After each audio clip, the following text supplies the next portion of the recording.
Good morning, Barstow. Welcome to BTVN. I'm Michael O'Brien. It's Friday, and we are live from the Commons. You may notice that I am wearing gym clothes. Normally, this would be against the dress code, and Mr. Kohler would have been on my back the second I walked in the door, demanding that I go home and change. But not today, because the Fall Pep Assembly is this afternoon at 2:30, and appropriate gym clothes are allowed. And because of this, your afternoon classes will be shortened. Go Knights! Yeah. Lindsay Smith is here today. She's the president of the Earth Club, and she has a few things to say to us about recycling.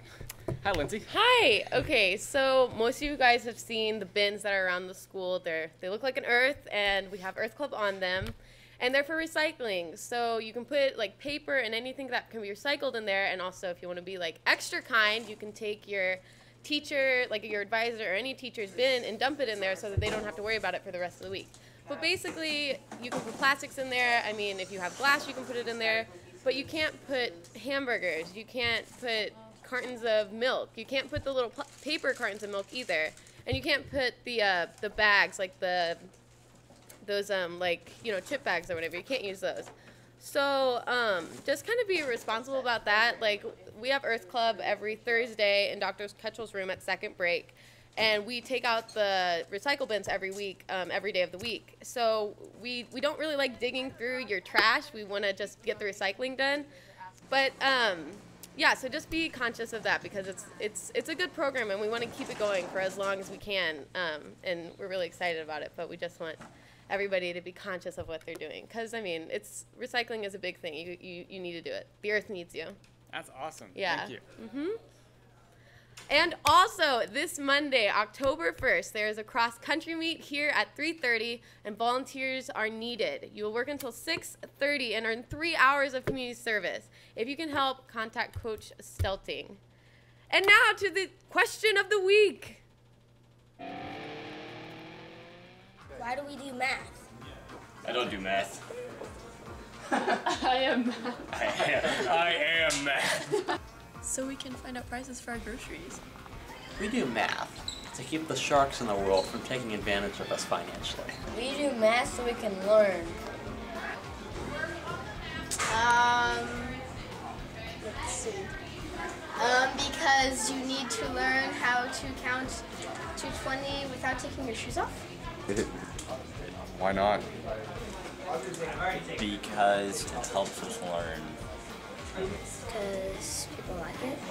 Well, we do math because we want to sharpen our analytic thinking, our logic. It's a universal language. We do math because it appeals to certain parts of our brain and because it is, at the end of the day, the coolest thing you can learn. The 8th graders are now getting ready to head off to Boston. They leave next week. They've been studying the history of the city and now get to see it for themselves. Those who remember Boston know it's a one-of-a-kind trip.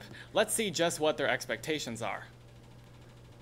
Boston, Massachusetts is one of the nation's most historical cities. It is the origin of the American Revolution, and every year the 8th grade class travels to the city and spends a week seeing all the spectacular places up close and personal. The Boston trip sounds really fun, you know, to go to Boston and to see all these very important monuments that are there. I mean, the whole American Revolution started. I think I'm most excited about going to the Red Sox stadium, just to actually see it instead of being on the TV. It's a really big stadium, and the best teams play there, and it's kind of got it's one of the most historical baseball parks. In preparation for the trip, the students each prepared a presentation about one of the Boston landmarks in order to know the background information of exactly what they would be visiting. I read about the Old North Church, but how Paul Revere was tied into it. He grew up in Boston, and he was a bell ringer at the Old North Church. I guess a lot of people don't really know that. He didn't attend church there, but when he was older, I guess he became more involved with people know One If I Land, Two If I See story. I did Harvard. I learned that there were, I think, 7 presidents who have come from Harvard, so that was really cool. And then I also learned some of the history about it. And I found out that actually John Harvard didn't invent Harvard, he just donated some stuff. So it was confusing at first, but I ended up learning a lot. It's a learning experience. It's a bonding experience. It will change their perspective of the world. It's the trip of a lifetime that they will never, ever forget. I hope to kind of learn more about all of these things and kind of get to know some more about America's history. I don't know a lot about it, so I think it's really cool to kind of learn some stuff. That's our show for today. We'll close with the pun of the week from Will Canan. Unfortunately, Will cannot be here today because he had to go to the improv meeting, so I will speak on his behalf. You know why my neighbor can't read beeline? Because he's beelined. Thank you for watching. And as a last-minute announcement, which we just received a few minutes ago, we have Miss Hilvitz here to bring us some big news. Okay. Beep, beep, beep, beep, beep. Breaking news, Barstonians. Lily Lackey finally had her baby. Woo! Yay! Yeah! Elliot David was born yesterday at 4:22 p.m. He weighs 5 pounds 9 ounces, or 5 pounds 9 ounces, and he's 20.5 inches long. Congratulations on one of the most anticipated births of our lifetime. Back to you, Michael. And I know Tess Phillips was taking bets on what day and time the baby would come, so we'll see who won.